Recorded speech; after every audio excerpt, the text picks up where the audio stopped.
بسم الله الرحمن الرحیم وما ارسلناک الا رحمۃ للعالمین.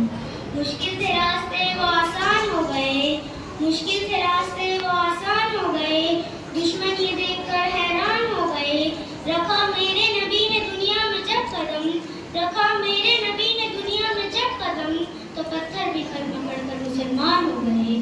محترم اساتذہ اکرام اور میرے عزیز ساتھیوں، میں آج آپ حضرات کے سامنے اس نبی کا تذکرہ کروں گی جس نبی کا تذکرہ سب نے کیا. حضرات، نبیوں کو مقدس سلسلہ جو حضرت آدم علیہ السلام سے چلا تھا، وہ سلسلہ حضرت عیسیٰ علیہ السلام کے بعد کافی عرصے تک بس رہا. پھر رحمت خدا بندی جوش میں آئے اور بگڑے ہوئے انسانوں پر رحم کھا کر ان کی رد و ہدایت کے لیے ہمارے پیارے نبی آقا محمد صلی اللہ علیہ وسلم کو مبعوث فرمایا. ہمارے پیارے نبی محمد صلی اللہ علیہ وسلم ایسے نبی ہیں جو سارے جہاں کا درد اپنے دل میں سمیٹے ہوئے تھے. خنجر چلے کسی پہ تڑپتے ہیں ہم. آپ کی ذات مقدس نے ظلم و ستم کے خلاف عالم بغاوت بلند کیا، تڑپتی انسانیت کو مسیحت دلائی. وہ ذات جو اس کی حقدار تھی، جسے سینے سے لگایا جاتا، پلکوں پر بٹھایا جاتا، مگر وہ ذات جو لوگوں کی ہدایت کے لیے تڑپتی رہی، لوگ اسے پتھر مارتے، جس نے لوگوں کی بھلائی کے لیے اپنے وجود کو مشقت میں ڈالا. لوگ اسے اور اس کے چاہنے والوں کے ساتھ ایسے ظلم و جور کے پہاڑ توڑتے جس کا ذکر کر کے رونگٹے کھڑے ہو جاتے، کلیجہ باہر آ کے رکھتا اور مورخ کا قلم رک جاتا.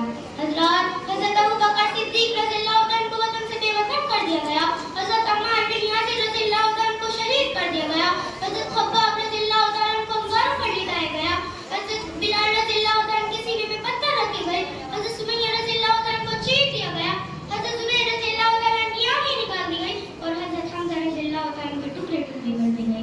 مسلمانوں کی خستہ حالت دیکھ کر کفار مکہ کہکہا لگا رہے تھے اور کہہ رہے تھے کہ مسلمانوں، کیوں تم اپنے آباء و اجداد کا دین چھوڑ کر ہلاک و برباد ہو رہے ہو؟